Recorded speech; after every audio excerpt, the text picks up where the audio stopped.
Hello everyone, it's a snowy evening here. They said 3 to 5 inches. There's at least half a foot outside right now. So, Mark's at work. He might have to leave the car there and come home. So, in the meantime, I thought we'd do a little story time. And I would tell you about... I did a video before about that time I went psychotic. I'm going to tell you about the other time. There was one more. This one's a little more recent. I took a few notes because, considering I was in an episode, my memory is a little bit compromised. Mark was along for the ride with this one. So, just to give you some bearings, it was spring 2015, so we're talking about 3.5 years ago. I'm, at that point, starting to have side effects from one of the medications I'd been taking for years. It was causing me to twitch. My lip was starting to go. My leg was starting to go. I was having tongue movements and stuff. The big fear factor I always have is tardive dyskinesia, that I'm going to wake up one day like Michael J. Fox, God bless him. It looks hard. I don't want to have to do that. So we try to switch medications and see what'll float and what'll sink. So I switched from, I'll drop names of drugs. I was on Seroquel. It's an antipsychotic. And I was switched to Sapphirus, a newer antipsychotic. And this one's cute because it's flavored black cherry and it's sublingual, so you put it under your tongue. So, as things start to wear on with this, it's getting interesting. The first week, I can't sleep. I'm tapering off over a month, so this is over a 4-week period. I'm coming off the one drug and onto the other. First week, I can't sleep. At all. Just not... I'm, like, tossing and turning. I can't sit still. I'm starting to get restless. So I'm like, well, it's side effects. I'll just ride it out, wait and see. And then week 2, I can't sit still. And I fidget. I can't sit still. I can't stand still. I'm constantly shifting my weight and moving. I'm starting to have, like, akathisia. It's like restless leg, but it's over your whole body. It sucks. So I'm having that. But I'm becoming more happy and more optimistic as things are starting to wear on here. So, I think I'm starting to do better. It probably looked better for a little while. By week 3, I was only sleeping like 3 or 4 hours a night. I'd get up at 5 in the morning, make a pot of coffee, and drink almost an entire pot before going into work at 8. So, I'm not doing so well in the 3rd week.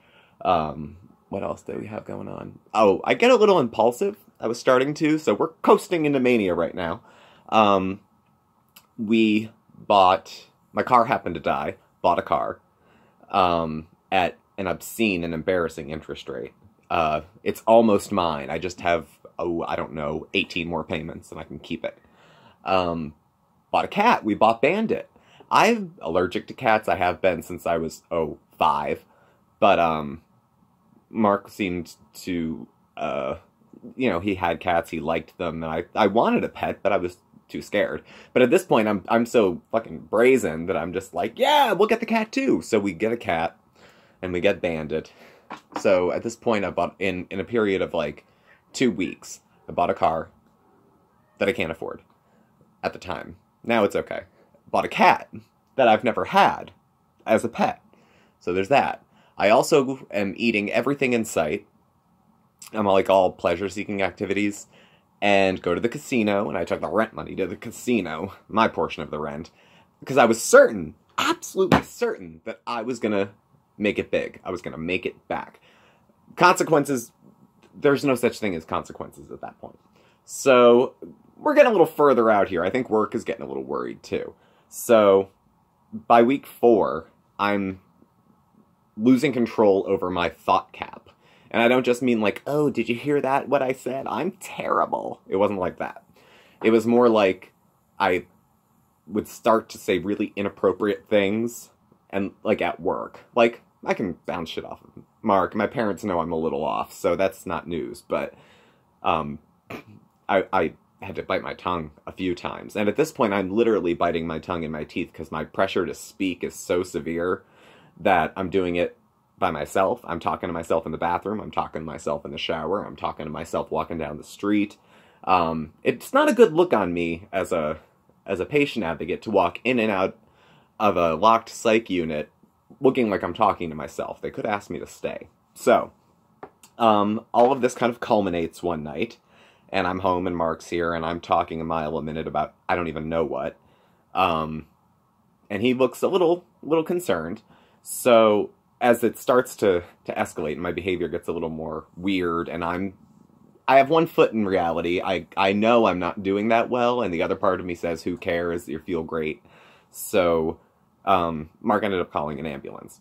So now mind you, I'm employed at a full-time job. I don't really have the time to be crazy right now, but it doesn't announce itself. So the ambulance comes. They send 2 police officers up first. And so this is like a dry run of a mental health call, if you've never been on one. When you think, oh, that neighbor's crazy, we should call the cops. This is sort of how this shook down. And I live in Scranton, where they have officers who have crisis intervention training, so they're specially trained to work. So if a call goes out and it's a mental health call, ideally, if they're available, they'll send a couple cops over that are used to dealing with issues like mine.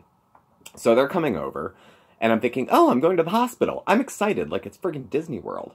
And all of a sudden I become extremely hyped, and in my head I'm thinking, oh, I'm acting weird, but I remember the last few times. I remember from the years ago when I went to the psych ward much more often. Unless you're bleeding out your eyes, they won't take you seriously. So me, in my infinite mad genius, decide to go to the bathroom and get a Chic Quattro and start cutting myself up so that I can't say how I'm feeling, but I can, that's how I was choosing to show it. I have a very spotty history of cutting. I've only done it 3 times, and if I'm doing it, I'm in a pretty bad spot. So the cops come in, one talks to Mark, one talks to me, so they make sure I'm not dangerous to them or anybody else, and the cops said, well, maybe you should, go to the hospital. There's an ambulance outside, but they send, those guys up first to chat. I'm thrilled. Even when the cops were coming, I was thinking, God, I wonder if one of them would be cute. I'll have Mark here, I'll have a cop here, maybe 2. You could see the direction. My interest in pleasure-seeking activities grew and grew over that time. Whether they be eating, spending, interest in intimate encounters, not outside the relationship, but I was a little more frisky. So we get together and the cops take me out, and I go to the ambulance, and they said, what hospital do you want to go to? There's 3. I do work at a couple of them, so I didn't want to go there. What I ended up doing instead was going to the other hospital that has no psych unit and no psychiatrist on staff. Why, I don't know. But that was the services they had, and that was the only place I was willing to go. So the ambulance takes me about 3 blocks, because I can freaking almost throw a rock and hit the damn hospital. Get in. They do a quick assessment. The doctor comes over, puts the stethoscope on my collarbone, and says that I sound fine. I didn't know you could, this is news to me, that you can get, medical information like heartbeat, pulse rate, whatever, on your fucking collarbone. So I lay there, and they tell me the delegate won't be in until tomorrow morning. The delegate's the person that asks you 1,000 questions and makes the assessment about whether or not to involuntarily commit you. So they're like, you might as well try and get some sleep. Good friggin' luck. I'm pacing around my bed.